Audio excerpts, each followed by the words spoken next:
Hello everybody, good evening and welcome to Newsnight. Tonight, Majority Leader Mahama Ayariga and Chief Whip Rockson-Nelson Dafeamekpor draft a private members bill to repeal the OSP Act and abolish the office of the Special Prosecutor.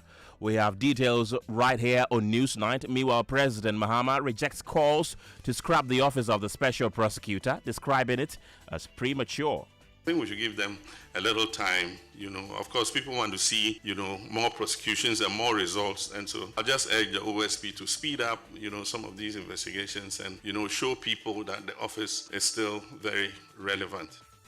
Also tonight, minority in the House backs down from their threat to disrupt parliamentary business over the declaration of the Pandai seat vacant after a day of intense protest on the floor of Parliament, with MPs clamping up and engaging in noisy chants and table banging. Go and marshal your numbers and come and do your business. Until Pandai is resolved, we on this side will not cooperate. We're saying it again, we will not cooperate with you. We take you live to Parliament, where the minority calls for withdrawal of Clerk's letter to the EC fall on deaf ears. Coming up in business, agri sector post highest growth. That's from Parliament, where the Majority Leader Mahama Ayariga and his Chief Whip Rockson-Nelson Dafeamekpor have drafted a private members bill to repeal the OSP Act and abolish the office of the Special Prosecutor. The draft bill is yet to be presented to Parliament. It comes on a day that President Mahama has said that it is premature to call for abolition of the OSP. Let's get more from our Parliamentary Affairs correspondent Kweku Asante, who's joining us on the telephone lines. Kweku, what are the key details of this draft bill? So, when we understand some meetings have already been held about this very, very controversial legislation that the Majority Leader himself is seeking to do. In fact, it starts by saying that the object of the bill is to repeal the office of the Special Prosecutor Act and actually, as it were, move all the function back to the Attorney General and Minister for Justice's office. They do not believe that the office of the Special Prosecutor has lived up to the responsibility for which reason it was set up, and that is why they are asking that this office be repealed. And so it is not a very lengthy bill. It just sets out specifically what it sets out to do, to repeal it and then ultimately abolish the office. And then what exactly happens with the functions and other assets and liabilities of the office. So that is the bill that Honorable Mahama Ayariga and Rockson-Nelson Dafeamekpor, the Majority Leader and the Chief Whip, have drafted and are preparing to put before Parliament. That's quite interesting, because I wanted to find out what will happen to the staff currently at the OSP and the cases which are currently before the office. So if you look at part of the bill, it says that transfer of staff. A person in the employment of the office of the Special Prosecutor, which existed before the coming into force of this act, that passed, will have the option of being transferred to the Attorney General, and as it were, the Attorney General's office will take over all the cases, assets and liabilities, contracts of the Special Prosecutor's office if this bill is presented to Parliament and it is passed. The staff also will also get that opportunity. If they do not wish to be sent to the Attorney General's office, they can have the option of being sent to other avenues in the public service, or they can also resign. And so it will not lead to any retrenchment of any staff of the office of the Special Prosecutor. They will simply be moved on to the Attorney General, together with the cases, the assets, and the liabilities of the office of the Special Prosecutor as it exists currently. And Kweku, do we know when this will be presented to Parliament for consideration? Well, not at the moment. In fact, the President did speak. That was just around the time that we got a copy of this draft bill, where the President was saying that it was premature to do so. Perhaps that will lead to the Majority Leader and Chief Whip reconsidering their decision. But when the meeting was held in terms of moving this forward as a committee of Parliament, then ultimately this will be sent to the Speaker of Parliament. And so what my understanding is that as soon as the end of this week or first few days next week, the leadership of the House will be sitting on this and deciding whether or not this bill must move forward. But the President has spoken, and we will see whether or not that will convince the Majority Leader and his Chief Whip to back down on this bill. That's our resident correspondent in Parliament, Kweku Asante. Thank you. And speaking of the President, John Mahama says it is premature to call for the closure of the Office of the Special Prosecutor. During a courtesy visit by the National Peace Council, he urged the office be given more time to operate while also encouraging the OSP to accelerate some of its investigations and demonstrate its continued relevance to the public. I don't enjoy prosecuting people, but I mean, the people of Ghana will not forgive us if people develop impunity in terms of abusing the trust that people have put in them. And so that's why we're resourcing the Economic and Organized Crime Office and the other anti-corruption institutions, including the Office of the Special Prosecutor. And recently, there have been some controversy with the Office of the Special Prosecutor. I think it's premature to call for the closure of that office. The unique thing about that office is it is the only anti-corruption agency that has prosecutorial powers to be able to prosecute themselves without going through the Attorney General. And so people had mistrust for the Attorney General because the Attorney General normally is a member of government and is a minister of state. And so they believe that the Attorney General will be very reluctant to prosecute his own. But if there's an independent office like the Office of the Special Prosecutor, it won't matter who you are, because they have security of tenure and they have prosecutorial powers, whether you're a member of government or you're a member of a previous government or you are anybody who has, misappropriated public funds. They have the law is behind them to be able to prosecute you. So I think we should give them a little time. Of course, people want to see, more prosecutions and more results, and so I'll just urge the OSP to speed up, some of these investigations and, show people that the office is still very relevant.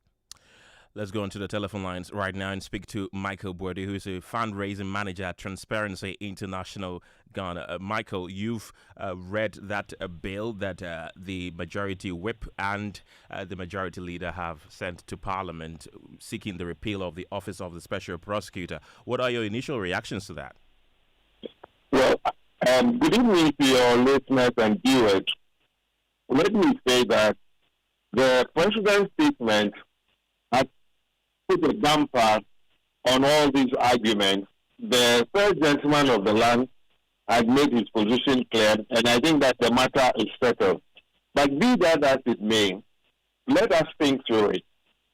The first question everybody must ask themselves is that the Attorney General Department has been in existence since the beginning of the Fourth Republic.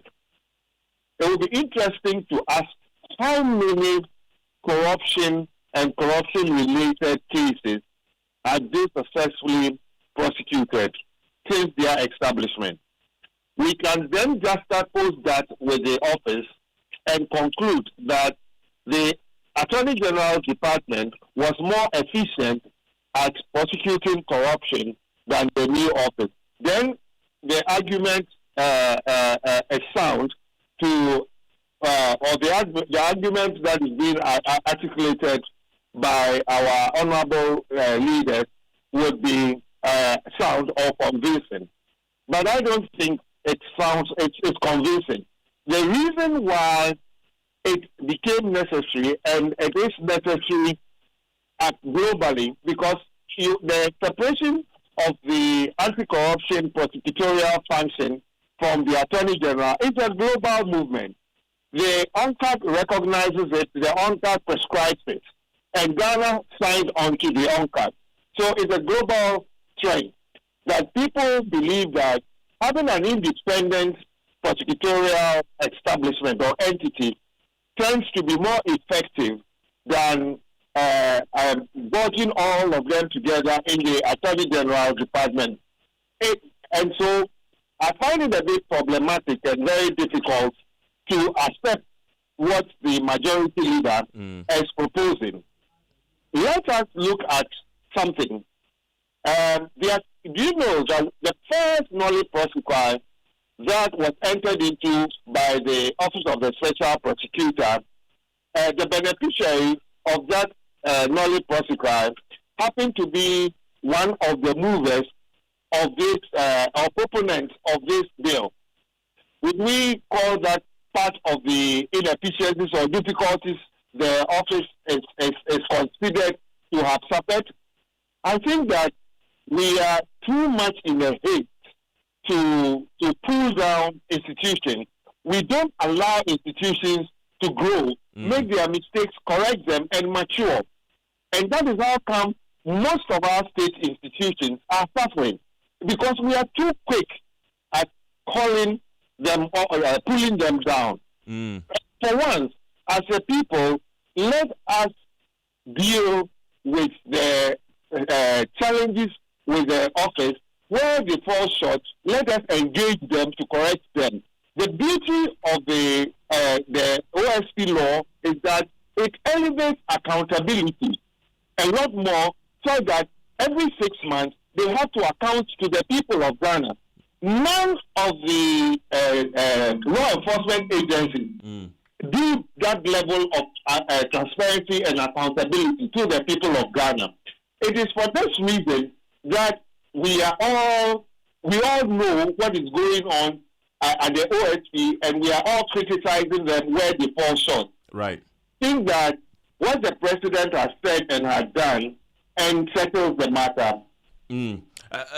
This is not the first time that the majority leader has expressed his, displeasure at the works of the Office of the Special Prosecutor. Somewhere last week, when Martin Kpandai was detained by the OSP, he raised it on the floor of Parliament that he doesn't see the relevance of the Office of the Special Prosecutor. And of course, the Speaker of the House also concurred with that assertion. Could there be something that they've seen in the OSP that they wanted, scrapped that we don't know? Well, I think that they would have to tell Ghanaians what is it about the OSP that makes them not want the office to establish. There is Yoko. How many economic crimes are Yoko prosecuted since its establishment? Are we going to say, therefore, that if the police tends to be ineffective in their work, we should bring them down, or a few policemen, or the leadership of the policemen, we have difficulties with the leadership of the police, we should close the police down? I think that we should slow down and help the institution to grow. And then there are other schools of thought who say that they want the OSP, the office, maintained, but the man in charge, Kisia Jabin, they want him gone. Is that a legit call? It is within their right to make that call, and it is within the OSP, the SP's right to defend himself. At the end of the day, I believe that the processes and the law will settle it.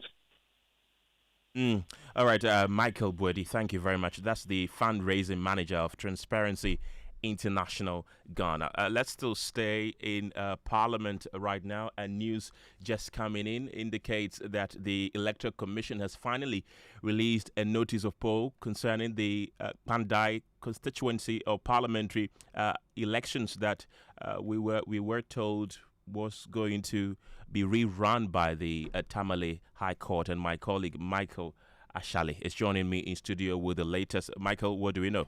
Well, Kenneth, JC, I'm pretty sure that because you're my colleague, you know how many months and weeks we've been chasing the Electoral Commission to get a comment on them since the 24th of November, when the High Court actually brought out decided on the Pandai seat. They have been very quiet, and even to an extent, even rescheduling the other elections they had to do for unit committee members across the country.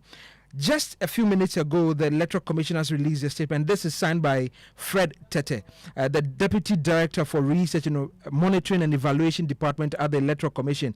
And this is titled Rerun of Pandai Constituency Parliamentary Election. And it says that the Electoral Commission wishes to inform the general public that following the Tamale High Court's ruling on Monday, 24th November 2025, ordering a rerun of the Pandai constituency parliamentary election within 30 days, and upon receipt of a letter from the Clerk to Parliament on Tuesday, 9th December 2025, formally notifying the Commission of the occurrence of a vacancy in the membership of Parliament, the seat of the constituency in Parliament has become vacant.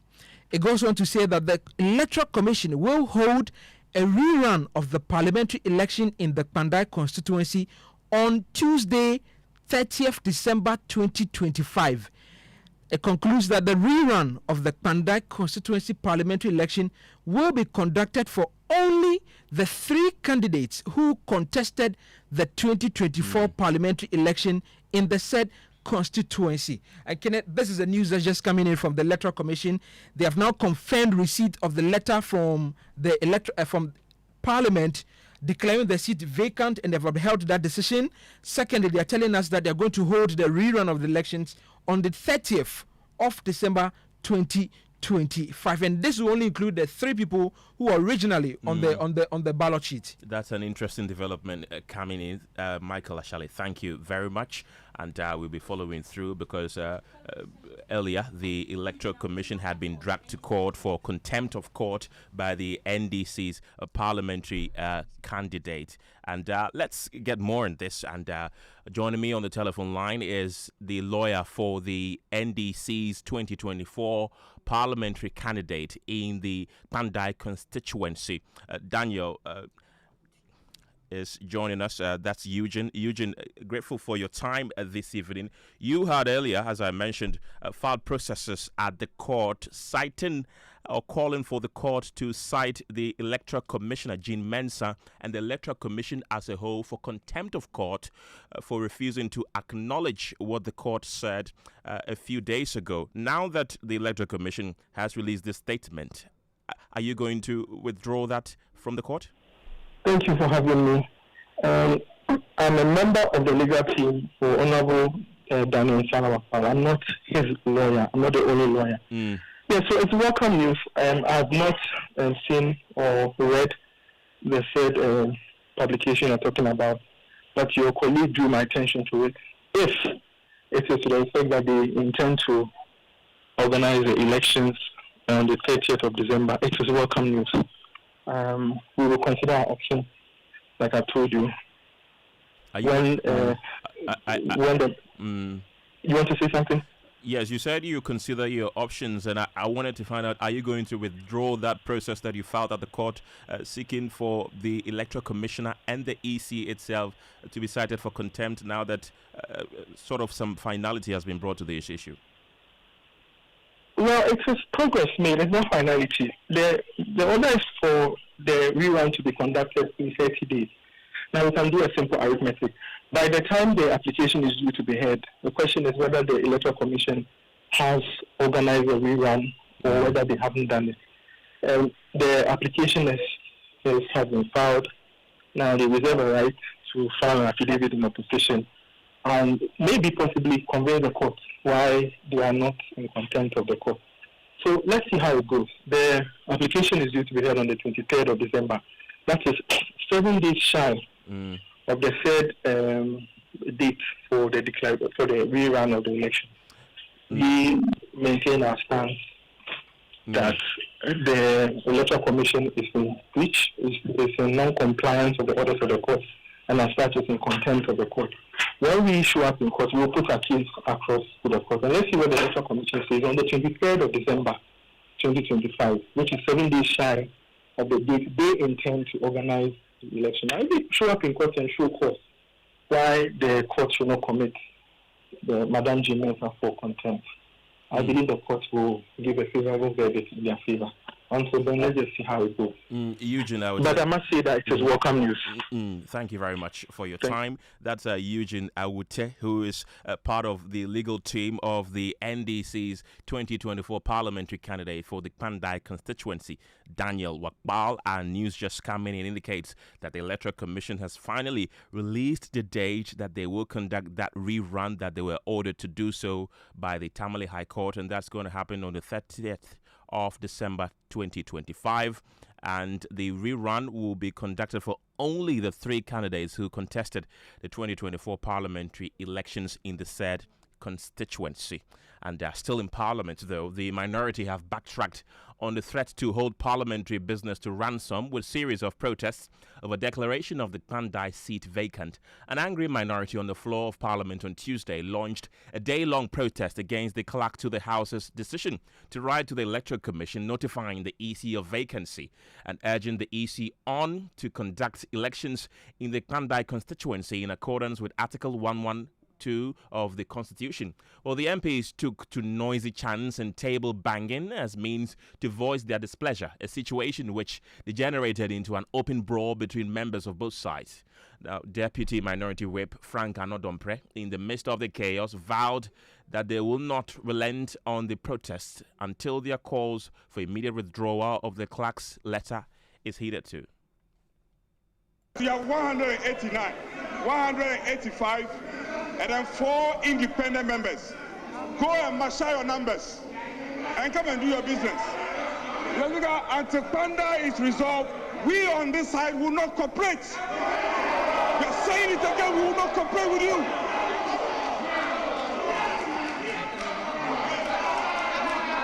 And nobody is going anywhere. Well, we are not moving. We are not going anywhere. We believe that governance is a continuum, and we must continue with government business. However, to the extent that you want to twist our hands, to the extent that you have conspired to twist our hands, I put it to you that government business will suffer. So, Mr. Speaker, we are not doing any business. We are not going to cooperate with you until Pandai is resolved. And we are telling you this, Chief, we'll get it. Government business will suffer, and you are going to suffer. And if you think we are going to go home, nobody is stepping out of this chamber. Nobody is moving out. His utterance and that of his Deputy Minority Whip, Habib Idrisu, were met with a strong caution from the majority side, who insisted they will not allow the minority to take Parliament for ransom. Listen to MP for South Ton, Maxwell Lukuto. There should be civility, and the Speaker is the leader of the House.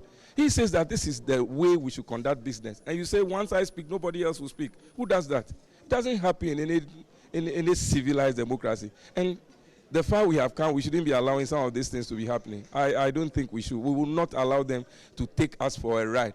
If we do that, it means we are sleeping on our horse, and Ghanaians will not be happy with us. Do I get the impression that the minority will meet the same force from the majority if what we saw today persists tomorrow? No, they will meet greater force, because if you share our numbers, we'll match them 2-1.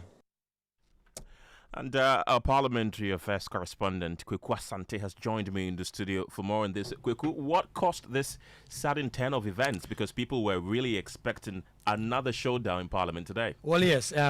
Some would say it was built to be thriller in Manila, just like yesterday. And in fact, when the leadership of the minority, they were the first to come to Parliament today, just around 12:30. They all came to sit at the chair. They were having conversation, another prayer, Habib Idrisu, and Jerry Ahmed Shaib. And so the expectation, in fact, just like the sound you played of Frank Anodon, they were clear that until the letter is withdrawn, corporation was going to suffer. And not only was it going to suffer, they were going to mount a stumbling block in the way of government business going on. And so the expectation was that we were going to see similar scenes, but it appeared they completely backtracked. We were seeking to get some answers from the leadership. They were completely tight-lipped about that. They were not willing to give responses. And so today, right from when sitting started just around 1 p.m., up until just about 6 p.m. today when sittings were adjourned for tomorrow, the minority were present in the chamber throughout. When estimates were being dealt with, bills, every other thing that had to be dealt with today, the minority were there. In fact, they were commenting on matters, on several stories that came up in Parliament. They were there throughout. But just before that, there was a news conference that was addressed by the Deputy Minority Leader, Patricia PJ, who insisted that the letter must be withdrawn. We defer any action until the appellate process is conclusively complete, respecting the precedent set across decades. And number 3, we need to recognize that this premature notification violates the separation of powers, disrespects the judiciary, unjustly disenfranchises the people of Pandai, and betrays Parliament's own tradition of constitutional caution. And finally, number 4, need to withdraw the notice of the Electoral Commission to the Electoral Commission immediately. This is not a partisan plea. It is a call for basic constitutional fidelity and historical consistency. In conclusion, I stand here for the rule of law and for the sanctity of our parliamentary traditions. The notification on Pandai is historical aberration. It is a violation of the separation of powers. It is a usurpation of appellate jurisdiction, a disenfranchisement of Pandai voters, a denial of Honorable Matthew Yindam's rights, and a gross departure from our own settled practices. Accordingly, I submit that this House is constitutionally, legally, democratically, and procedurally bound to withdraw the premature notice issued to the Electoral Commission. And Kweku, how are the minority responding to criticism of the public on what really happened on the floor yesterday? Well, John Dako, the legal counsel to the minority and MP for Swami, in fact, I put that question to him, that there are those in the public who view their conduct yesterday as unruly. They say they had to do what they had to do to get a kind of response they had. And although they were not completely successful yesterday, they knew that they had made a statement and that ultimately their points had been heard. Well, I mean, protesting is a right that we have as members of parliament, and the NDC has used it before, and you also use it. Look, the people of Ghana, if you are saying the people of Ghana are criticizing that, look, I mean, we are not above criticisms, right? And so we will take that in our stride. We wanted to achieve a particular thing. There are so many ways of doing that. They are suggesting one way, which is okay. We also felt that going another way is better. And yesterday we chose the path that we believe was going to get us what we wanted. And so it's okay. That is what makes our democracy beautiful. Our actions are not above reproach. We can be criticized, but we believe that what we did yesterday was right, and we stuck to it. Lawyers can apply for abridgment of time and get these matters heard expeditiously so that there can be specific court orders that Parliament can work with. Why are the lawyers not taking that route? Yesterday, we've seen a search at the Supreme Court as to whether or not Parliament has been notified about all that is happening, yes, which is a notorious fact. But why are you not using that to apply, for instance, for abridgment of time so that you can get your matters heard expeditiously instead of these matters? I mean, that's a very fair point. But look, when you even make application for abridgment, it's not a guarantee that the court will grant it. And look, when it comes to Supreme Court and Court of Appeal especially, they determine when they want to hear cases, because the judge, the Chief Justice will have to empanel them and all of that. So that takes some time. But look, we can all agree that this matter has to be heard expeditiously. And we will advise the lawyers if there is a need for them to do that. But when it comes to the Supreme Court one, I think it's on the 16th. That's okay. Now it's too late to now apply for abridgment of that. Why can't we just abide that time and then wait for the Supreme Court to make its decision? So that's the MPP MP for Swami, John Dako. You can also be a part of the show by sending us a WhatsApp on 055 11 11 997. It's now time for business, and George is here with the latest. George, what have you got for us? Well, Kenneth, coming up in the business, the agri sector posted the highest growth in the third quarter of this year's new GDP estimates released by the Statistical Service, and Bank of Ghana insists that $10 billion forex support aided critical payments in the economy for this year rather than solely defending the Ghanaian cedi. The business news on Newsnight is brought to you by MTN Business. Welcome to the new world of business. Kingdom Books and Stationery, your number one-stop shop for all your office essentials, Synthesis tanks, and Pepsodent Herbal and Charcoal. Welcome back to business on Newsnight. Now, the agri sector recorded the highest growth for the third quarter of this year. Now, that's according to the third quarter GDP estimates released by the Ghana Statistical Service today. More in this report. The agri sector, which in the past was not doing well in terms of contribution and growth, however, grew by 8.6% in the third quarter of this year. This represents a significant jump over the 2.5% posted in the same period for 2024. The expansion in the agri sector was influenced by significant activities in the crops and fishing subsectors of the economy. The services sector followed the agri sector with 7.6% growth rate. The industry sector, which posted 11.4% growth in the third quarter of last year, however, expanded just by 0.8% this year. In terms of overall contribution, the services sector took the lead, accounting for about 60%, followed by the agri sector and then industry, which recorded the least. When you look at the overall performance, the economy expanded by 5.5% for the third quarter of this year. However, this represents some marginally slowed down compared to 7% posted in the same period for last year. Ghana Statistical Service data also showed if it had not been for mining and quarrying, accommodation and food services as well as health contracting significantly, the economy for the third quarter of this year could have seen some significant growth. And that is a Business Desk report. So what should this mean to government and businesses in terms of this new GDP estimates? Let's listen to government statistician Dr. Alhassan Idrisu.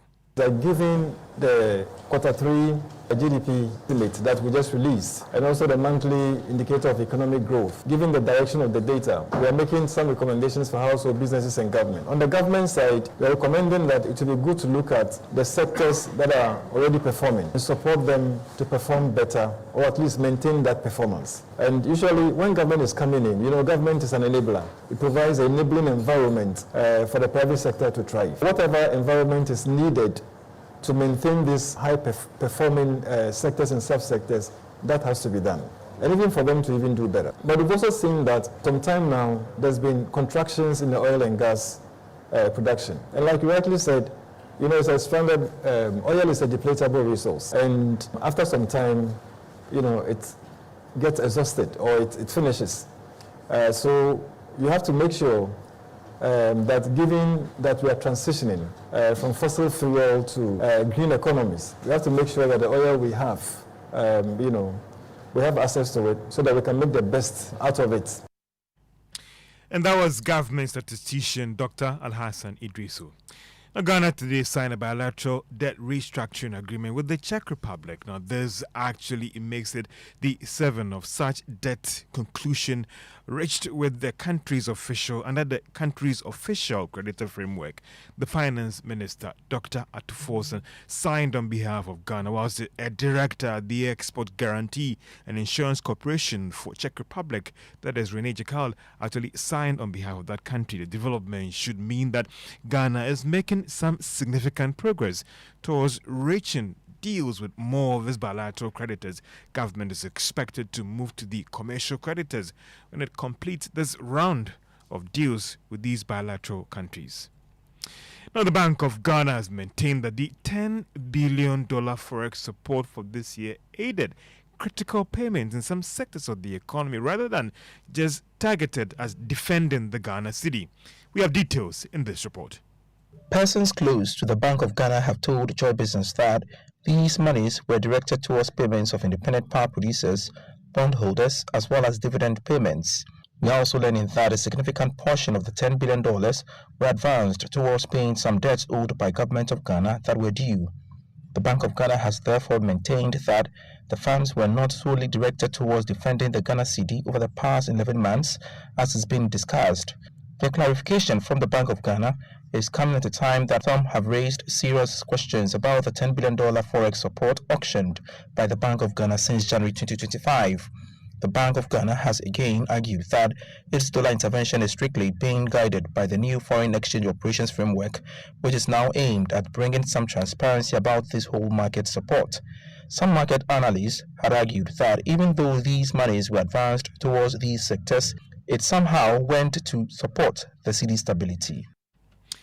And that is a Business Desk report. Now, State Pension Trust, SNET, has announced that it will from April 2026, that is next year, implement a new pensioner certificate renewal policy. SNET, in a statement, argued that the revised policy introduced mandatory renewal for all pensioners. Now, I added that the renewal is needed to guarantee continuous payment to these pensioners. The new policy is intended to strengthen the integrity of the SNET pension scheme.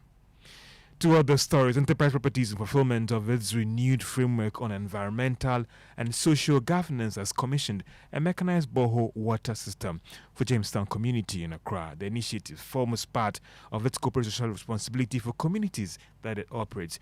Kojo Ninin Owusu is General Manager for Enterprise Properties.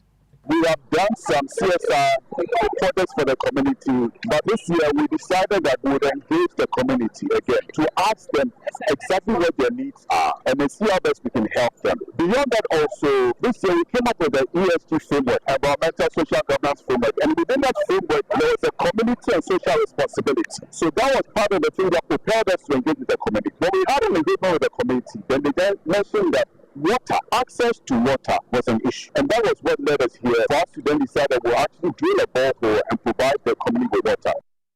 Kojonini also is General Manager for Enterprise Properties. Now, President John Mahama has given his assent to the COVID-19 Health Recovery Levy Repeal Act 2025, bringing an end to this 1% levy placed on goods, services and imports during the height of the COVID-19 pandemic. The President's assent on Wednesday today afternoon paves the way for the repeal that's supposed to take effect from January 2026. But what would this mean for businesses going forward and the impact on government's tax mobilization structure? Let's hear from Francis Timoboy. He is a tax expert, explaining to us what this will actually mean for businesses. What do I make of the repeal of the COVID-19? I think it is a win for businesses and consumers. However, it is a revenue loss to government. Having said that, I see the repeal to reflect some major issues. First, I think it is a strong gesture by government to ease the cost of doing business and also reduce the cost of goods and services. COVID-19 has long been criticized as a nuisance tax that increases the price of virtually everything we buy because of the cascading effects. It's like tax on tax. So abolishing it provides an immediate relief to consumers and businesses as well. Secondly, I see it as a step towards the tax simplification. We know that Ghana's tax system has been criticized for too many layers of levies. That may mix a typical sales tax and also a VAT system combined. So repealing the levy signals a shift towards simplifying the tax landscape and also removing the taxes that no longer serve a strong policy purpose. Given that COVID-19 related expenditure have declined and continue to decline, if we continue to charge the levy with no active justification, it weakens tax credibility. And that is Francis Timoboy reacting to the President's assent that has been given to the COVID-19 Health Recovery Levy that has been repealed today by the President, but it will take effect from January 2026. And that's all for business on News Night. Well, thank you very much, George. Sports news is next, and Daniel is here with the latest. Daniel, what do you have? Yeah, Asante Kotoko. They had to thank Peter Amiduakwa for his stoppage time winner in their 2-1 win over Future Stars in the MTN FA Cup round of 64.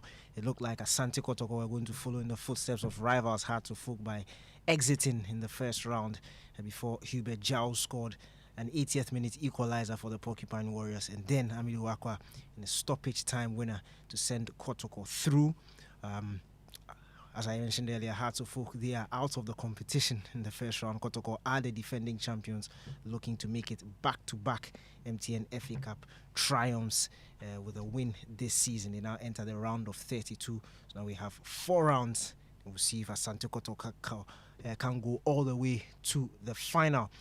Now the Champions League continues later tonight. There's a big one at the Santiago Bernabeu Stadium with Real Madrid taking on Manchester City in a featured game. There'll be live commentary on Hits FM from 8 p.m. Yesterday we saw Liverpool going away to the San Siro to beat Inter Milan by 1-0. Today's game will feature Real Madrid against Manchester City. It's a big one for Real Madrid as their manager could be sacked according to reports if he fails to win this particular game. Real Madrid are struggling currently at the moment. They lost their previous home game in the league just over the weekend against Celta Vigo, and they'll be hoping to avoid back-to-back home defeats this season with a win, if they can get a win against Manchester City later tonight. That's all for sports. Back to you. That looks like a tough game, the Manchester City Real Madrid. Who do you fancy? Very tough game. They faced last season in the knockout rounds. Real Madrid ended up winning that game. But it's a new coach, it's a new team, and looks like Man City are the team on form. I think maybe they can sneak it. Manchester City. May the best team win. Thank you very much, Daniel. And government has withdrawn the controversial lithium mining deal with Barari DV from the consideration of Parliament ahead of changing the laws relating to royalties. The people of Mankasim in the central region have been on tenterhooks for months now, and more recently threatened to hold massive demonstrations if the Parliament continues to delay the lithium deal. Traditional leaders are struggling to hold tensions down, appealing to President Mahama to fulfill his campaign promise and ensure the lease is ratified. Emmanuel Jivenu has more in today's episode of Hope on Pause, the Lithium Promise. The delay leaves families unsure of what comes next, and many are turning the frustration towards traditional leaders who asked them to cooperate 2 years ago. The lithium company says they are ready to start once the ratification is given. So now it is Parliament that is delaying us. They are starving us. If they are not careful, we will demonstrate against them.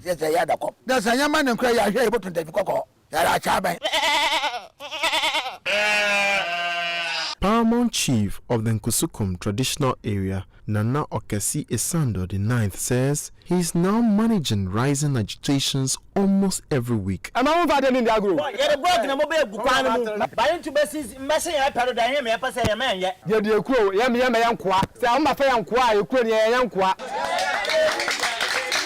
This led to so many agitations, which could have led to demonstrations and anarchies. As I sit here, I tried my possible best as Omahin to avert most of them. Honestly,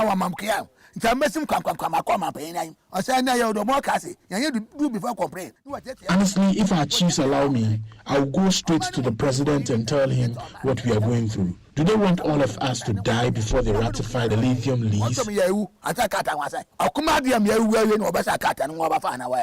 During the 2024 general election campaign, many residents say they listened carefully when the then candidate John Mahama visited the Central Regional House of Chiefs and promised swift attention to the lithium mining lease. If elected, Osajifo Amanfo Edu VI is the paramount chief of Mankasim traditional area. I was so happy about the answer you gave.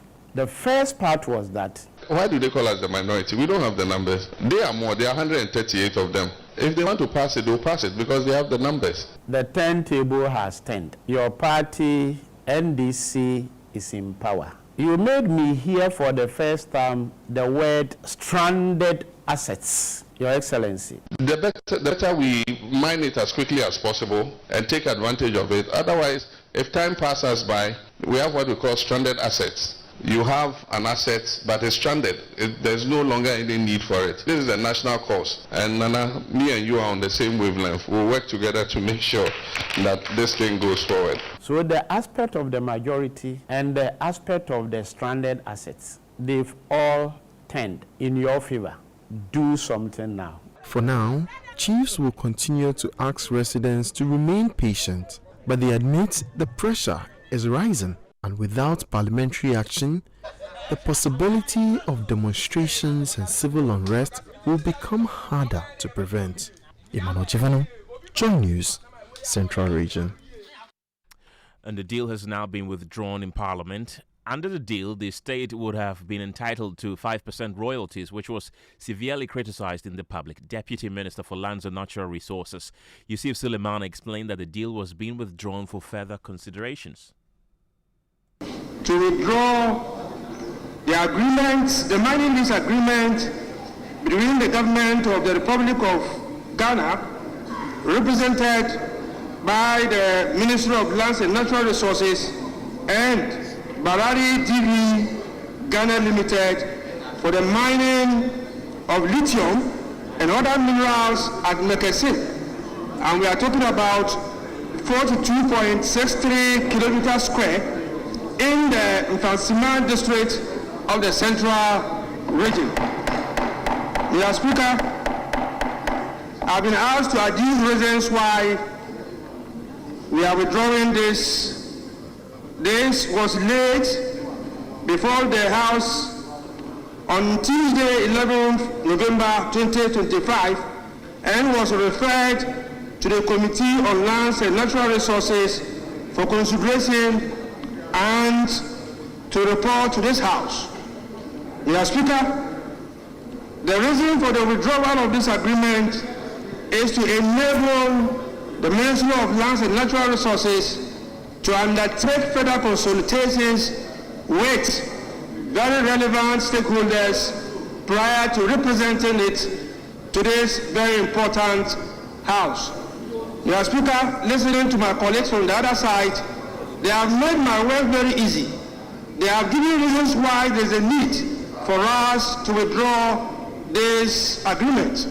He's saying that he's listening to very prominent people, he's listening to so many NGOs and civil society organizations, and they are all calling on us to do further works on this very important agreement.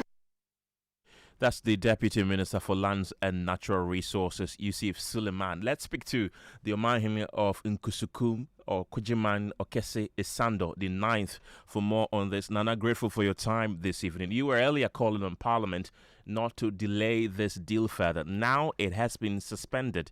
What do you make of it? Thank you, my brother.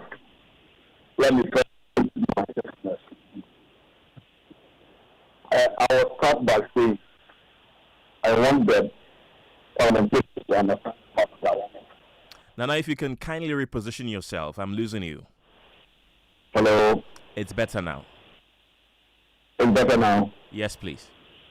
Okay. What I want to say is that the parliamentarians should accept the fact that the sovereignty of Ghana resides in the board of Ghana, in whose name and for whose welfare the powers of the government have to be exercised in the manner and within the limits laid down in the Constitution. So my point is that Ghana is for we all, including the politicians, and we have trusted the governance in their hands. So this is my thought. Yes. Well, the parliamentarians, though, have noted that they've withdrawn this for further consultations, and perhaps they might bring a better deal to Parliament. Don't you think you should be patient enough to wait for the next deal they might offer in Parliament? My brother, why this time? This whole issue, the ratification issue for respect of the Atlantic League Club did not start today. The ratification started in October 2023. Yes, sorry, 2024. When the moratorium was granted, it's where we started hearing and talking about what? The ratification. Yeah, the very day the moratorium was granted, my subject residing in a land whose source of livelihood is farming, where top those farm on the land. We are going to do crop study. We are going to pay for what is already planted on the land. Should you plant any further you are not any further crop, any crop, you are not going to be compensated for. Could you imagine telling somebody in a way whose source of livelihood is farming, not to go to farm? What do you expect them to ameliorate on? It took away the ceremonies, my very self. My daughter of 34 months. Then my brother, anything Abra Omahin, to prove that since the ratification has not been granted for Balan DB to pay compensation, we should allow them to grant cassava where the non-cash crop. Nana, so what happens now that it has been withdrawn for further considerations? Are you taking any further steps? That is why our problem lies. That's what we do.